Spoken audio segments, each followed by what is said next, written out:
वर्ष भर का लेखा जोखा कैसे बनाओगे IAS PCS aspirants. Balance sheet of the year, P1 batch की बैलेंस शीट, P2 की P2 में बात करेंगे। कैसे बनाओगे? बैलेंस शीट का मतलब है एसेट्स और लायबिलिटीज। आपने सिविल सर्विसेज की तैयारी के लिए अब तक, साल की नहीं अब तक की बनानी है। आईएएस पीसीएस की तैयारी के लिए अब तक आपने क्या किया? First thing, number of registers written by you. मुझे भेजना नहीं है प्लीज़, इतने लोग हैं कि मैं कहाँ तक चेक करूँगा, नहीं कर सकता। लेकिन जो लोग प्लेटिनम बैच में हैं, गोल्ड बैच में हैं, पब्लिक एडमिनिस्ट्रेशन में और इसमें भी हैं, प्लेटिनम, गोल्ड, पब्लिक एडमिनिस्ट्रेशन और B1 यानी कि पर्सनैलिटी डेवलपमेंट, वो ये आंकड़े मुझे भेज दें, बैलेंस शीट भेज दें, उनकी मैं चेक करूंगा और बताऊंगा कि आपने अब तक चाहे जितने साल से आप तैयारी कर रहे हो, अब तक कितने रिटन रजिस्टर आपके पास हैं। अप्रॉक्सीमेट एक रजिस्टर कितने पेज का है, या मल्टीपल है तो फ़ोटो भेज दीजिए। रजिस्टर अलमारी में रखकर भी बच्चों ने फ़ोटो भेजी हैं। ईमानदारी से भेजना, क्या फ़ायदा बेईमानी करने से, खाली रजिस्टर रख के फ़ोटो भेजने से आप ही का नुकसान है। अगर आप हिसाब लगा सकें, चाहे 10 मिनट लगें इसके लिए, कि अब तक रिटन पेजेस आपके बड़े वाले लंबे वाले रजिस्टर कितने हज़ार पेजेस हैं लिखे हुए। ये क्वांटिटेटिव एनालिसिस है, पहली बात मैं बता रहा हूँ। आइडियल कुछ नहीं है, जब तक सेलेक्ट नहीं हो जाते तब तक लिखते रहो लिखते रहो, लिखाई वेती चरे वेती चलते रहो पढ़े वेती पढ़ते रहो लिखते रहो। तो पहली चीज़, आपके पास कितनी पुस्तकें हैं, उन पुस्तकों को लाइन से यूँ लगा के जो पढ़े, उनके जो साइड में जो लिखा हो। अब आजकल कोई जिल्द तो चढ़ाता नहीं, पहले तो बच्चे बढ़िया बांसी कागज़ की जिल्द चढ़ा के साइड में नाम लिखा करते थे। अब तो ज़रूरत नहीं रह गई, किताबों के आकर्षक कवर होते हैं। एक लाइन में रख के, B1 बैच वालों ने तो भेजा ही होगा पहले से, क्योंकि मैं उनसे कहता हूं कि आप अपना जहां पढ़ते हैं वो फ़ोटो भेजिए। ये फ़ोटो 20 फ़ोटो मंगाता हूं मैं उनसे। अब जिन्होंने नहीं भेजी तो मैं क्या कर सकता हूं उसके लिए। तो वो फ़ोटो मुझे भेज सकते हैं कि मेरे पास इतनी पुस्तकें हैं। बैलेंस शीट बनानी है साल भर की। एसेट्स आपको बनानी है कि आपने कितने विषय अब तक पढ़ लिए, ये एसेट्स हैं। लायबिलिटी है कि आपको कौन कौन से विषय पढ़ने रह गए हैं, कौन कौन से विषय पढ़ने हैं। History, geography, economics, general science, current affair, संविधान। करंट अफेयर तो शाश्वत है, कितना पढ़ लिया, कितना पढ़ना है, कोई और छोर नहीं। संविधान, इसके अलावा पब्लिक पॉलिसी, जो आपको कोई कोचिंग नहीं पढ़ाती है, मैं पढ़ाता हूँ। फाउंडेशन बैच में भी, गोल्ड में भी, और गोल्ड ही प्लेटिनम होता है अगर पब्लिक एड के साथ लिया जाता है। पब्लिक पॉलिसी, सोशल ज्योग्राफी आपने पढ़ी या नहीं पढ़ी? जी हाँ, सिलेबस में है सोशल ज्योग्राफी। कोई कोचिंग नहीं पढ़ाती है, मैं पढ़ाता हूँ, भरपूर पढ़ाता हूँ, विस्तार से पढ़ाता हूँ। फाउंडेशन में ज़्यादा पढ़ाई है, बहुत ज़्यादा। इसके अतिरिक्त बैलेंस शीट ये बनाई कि क्या आपकी हिंदी इंग्लिश की वोकेबुलरी, या आप अगर गुजरात के हैं, बंगाल के हैं, तो जिस माध्यम से आप एग्ज़ाम दे रहे हैं उस भाषा की वोकेबुलरी आपकी मजबूत है। यानी क्या आपका शब्द भंडार बहुत अच्छा है। खुद ही अपने आप एवेल्यूएट कर लीजिए 5 श्रेणियों में। उत्कृष्ट सरकारी आदमी हूँ, वही 5 श्रेणियाँ जो हमारे काम को हर साल दी जाती हैं, हम अपने सबॉर्डिनेट को देते हैं। उत्कृष्ट शब्द भंडार है आपका। उत्कृष्ट का मतलब है द हिंदू की न्यूज़ और आर्टिकल सब समझ में आ जाते हैं आपको। या अति उत्तम है, यानी सब तो नहीं आते, कुछ मीनिंग देखनी पड़ जाती हैं।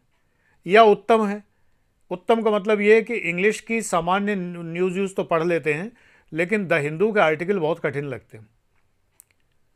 साधारण का मतलब है समझ में नहीं आती। साधारण, नॉर्मल, यानी कि आपको इंग्लिश न्यूज़ समझ में ही नहीं आती। और 5वीं कैटेगरी है निकृष्ट, यानी कि आपका पढ़ने का मन ही नहीं करता। तो फिर बेटा भगवान ही मालिक है आपका। मैं तो इस पर भी मोटिवेट करता हूं, करूंगा कि आपका मन लगे, आगे देखना। असल में जो लोग दोनों बैच लेते हैं P1 P2 ज़्यादा अच्छा रहता है, मैं अपने लाभ के लिए नहीं कह रहा। और एक चीज़ मैं घोषणा कर रहा हूँ इस चीज़ की कि आपने P1 जिस फीस पे लिया है अभी भी आपको P2 उसी फीस पे मिल जाएगा। कब तक मिल जाएगा ये डिपेंड करता है, मैं हो सकता है डेट एक्सटेंड कर दूं, लेकिन 1 जनवरी से तो फीस बढ़नी है फिलहाल जो तय है, क्योंकि कंटेंट बहुत ज़्यादा है और लाइफ टाइम है तो इतनी फीस तो बनती है। ये तो इनिशियल ऑफ़र था जो 1100 में पा गए या 1900 में पा गए, मिलता नहीं है ऐसा ऑफ़र। तो बैलेंस शीट बनाइए, स्वयं चेक करिए कि आपका शब्द भंडार कितना है।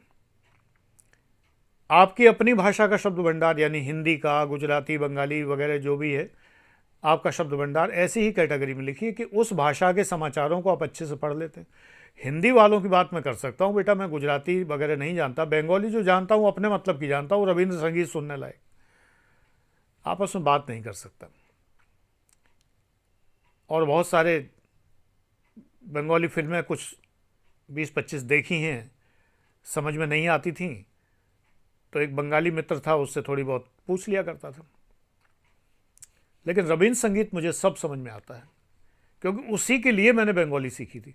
तो मैं आपको गाइड नहीं कर सकता कि आपकी बंगाली बहुत मजबूत है। मैं यही कहूँगा कि if you can understand Ravindra संगीत वेरी वेल तो आपकी बंगाली ठीक है। बांग्ला बहुत अच्छी है, बाकी भाषाओं के बारे में नहीं जानता। उर्दू का तो ज़माना ही जैसे ख़त्म हो गया है, उड़ गई है ज़माने से। IAS PCS में तो वैसे भी क्या कहूँ, ये फ़िलहाल ये मौका नहीं है कहने का। हिंदी के लिए मैं कह रहा हूँ कि अगर आपको नवनीत पत्रिका होती है, नवनीत में छपे हुए लेख समझ में आ जाते हैं तो आपकी हिंदी उत्कृष्ट है। यदि आपको आहा ज़िंदगी में जो दैनिक भास्कर प्रकाशन की है उसमें लिखे हुए, सर्च करेंगे मिल जाएगा, लिखे हुए लेख समझ में आ जाते हैं तो आपकी हिंदी उत्कृष्ट है। मैं फेसबुक पर अपनी कविताएं डाल दूंगा, 20 कविताएं मैंने लिखी थी, एक बार फिर से डाल दूंगा आनंद डिवाइन ग्रुप में। अगर मेरी वो कविताएं आपके समझ में आ जाती हैं तो आपकी हिंदी उत्कृष्ट है। छपी हुई कविताएं हैं, पुस्तक के आकार में छपी हैं और 1200-1300 कॉपीज़ उसकी उस ज़माने में बिकी भी थी। अमेज़न नहीं होता था, बेचना बड़ा कठिन था, लेकिन मांग मांग के बिकी थी। तो अगर वो समझ में आ जाती हैं तो आपकी हिंदी उत्कृष्ट है। ऐसे ही ग्रेडेशन करिए। तो एसेट ये है जो आपके पास है, आस्तियाँ, और लायबिलिटी वो है जो आपको, जैसे कोई पैसा किसी को उधारी देनी है तो यानी आपको समय देना है। किन बातों में समय देना है? मुझे हिंदी सीखनी है, मुझे अंग्रेज़ी सीखनी है, मुझे गणित सीखना है। बहुत से लोग गणित रीजनिंग में अभी भी पढ़े हुए हैं, तो खैर पढ़े रहें। मैं रीजनिंग मैथ्स नहीं सिखाता किसी बैच में, और मेरे स्टूडेंट जितने सफल हुए रीजनिंग मैथ्स के बिना ही हुए, क्योंकि सेकंड पेपर जो होता है वो कॉम्प्रिहेंशन के बल पर ही पास किया जा सकता है। रीजनिंग मैथ्स में उलझेंगे तो फेल होते हैं सिर्फ, और कुछ नहीं। एनीवे आपकी समझ है, आप जो चाहें करें, नहीं बाद में ये कहें कि मैं तो आपके चक्कर में फेल हो गया, क्योंकि आप लोग P1 बैच वाले कोई मेरे बड़े बैचेस में तो है नहीं, लेकिन मेरे जितने भी बैचेस हैं मैं इतना मजबूत कॉम्प्रिहेंशन कर देता हूँ कि वोकैबुलरी तो हो ही जाती। फाउंडेशन बैच में हज़ारों शब्द मैंने क्लास ले लेके समझाया, आधे आधे घंटे कितने वीडियोस हैं जिसमें मैंने हिंदी इंग्लिश और वाक्य प्रयोग, अंग्रेज़ी और हिंदी दोनों में। गारंटेड है कि द हिंदू पढ़ना ना आ जाए तो कहिए। ये प्रयास मैंने किया है और सफल हुआ है। टेस्टिमोनियल्स देखिए, फेसबुक के ग्रुपों में मेरे बच्चों ने जो मेरे ग्रुप कंप्लीट कर चुके हैं उन्होंने मेरे लिए क्या क्या लिखा है, कितना अद्भुत लिखा है और कितना शानदार लिखा है। पढ़िए तो आपको पता चलेगा कि वो लोग मुझे कितना पसंद करते हैं, मेरे पढ़ाने को। आप भी करते हैं तभी आप यहाँ आए हैं, लेकिन उन बैचेस की बात ही कुछ और है। तो वोकैबुलरी आप मजबूत करिए। तो आपको टाइम देना है वोकैबुलरी पे। याद रखिए बेटे, सफलता जो है बिना शब्द ज्ञान के नहीं होती किसी भी एग्ज़ाम में, डिस्क्रिप्टिव एग्ज़ाम जो होते हैं। अब कॉन्फिडेंस, बैलेंस शीट ये बनाइए कि कॉन्फिडेंस आपका लूज़ हो जाता है या आप बनाए रखते हैं। B1 बैच इसीलिए होता है कि मैं बहुत असाइनमेंट देता हूँ, आपसे वीडियो भी बनवाता हूँ, ऑडियो भी बनवाता हूँ, फिर उनको एग्जामिन भी करता हूँ, सजेस्ट भी करता हूँ। अभी मैंने कई बच्चों को सजेस्ट भी किया कि आप अपने आवाज़ में, आपके में ये कमी है, वैसी है, ये है, ऐसी लाइए। आवाज़ बना बना के मैंने बताई है उसमें कि आवाज़ ऐसी होनी चाहिए, आइडियल आवाज़ कैसी होनी चाहिए।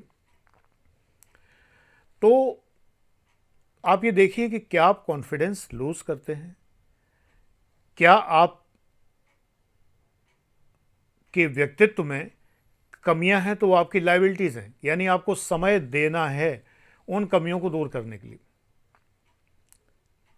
आप किसी भी बड़े बैच में नहीं है तो फेसबुक पर जहां पूछने का स्थान है अपना प्रश्न पूछ सकते हैं, P1 P2 बैच वाले भी, कोई दिक्कत नहीं है। जितना बताते बनेगा ज़रूर बताऊंगा, लेकिन व्हाट्सएप नहीं। तो बैलेंस शीट तैयार करिए। आपने करंट अफेयर्स के नोट्स बनाए या नहीं? वैसे मैं नॉर्मली कहता हूं क्रॉनिकल पढ़िए, दर्पण पढ़िए, प्रतियोगिता दर्पण अपने माध्यम में, ये वाली बुक्स पढ़िए, वो पढ़िए, सब बताता रहता हूं। बुक्स की लिस्ट मेरे फेसबुक के हर ग्रुप में पिन पोस्ट में पड़ी हुई है, जिन्हें अनाउंसमेंट कहने लगे हैं आजकल, नाम बदलने में फेसबुक भी माहिर है। तो उसमें बुक्स की लिस्ट पड़ी हुई है, सारी पढ़िए। एसेट ये है कि आपके पास कौन सी किताबें हैं, और लाइबिलिटी ये है कि कौन सी किताबें खरीदनी हैं। संकल्प ये है कि ये कौन सी किताबें खरीदनी हैं। ये बैलेंस शीट आपको तैयार करनी है। इसी प्रकार से ज्ञान का वो कौन सा क्षेत्र है जो आप हासिल करना चाहते हैं, ये बात आप मुझसे पूछ सकते हैं वही फेसबुक के कमेंट्स में, कि मैं ज्ञान के इस क्षेत्र को हासिल करूं, ये मेरे काम का है या नहीं।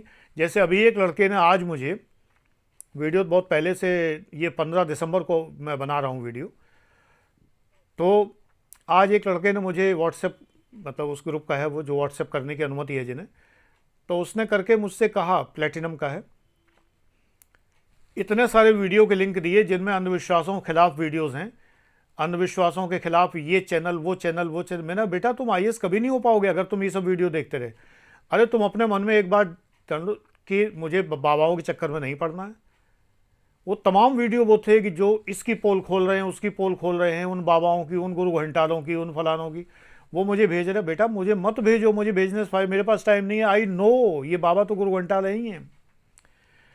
मेरा तो पहला वीडियो आनंद लाइफ का, आनंद डिवाइन का, जिसका नाम APLM था पहले, उसका पहला वीडियो ही यही है कि अपनी आत्मा को अपना गुरु मानो, किसी को अपना गुरु मत मानो।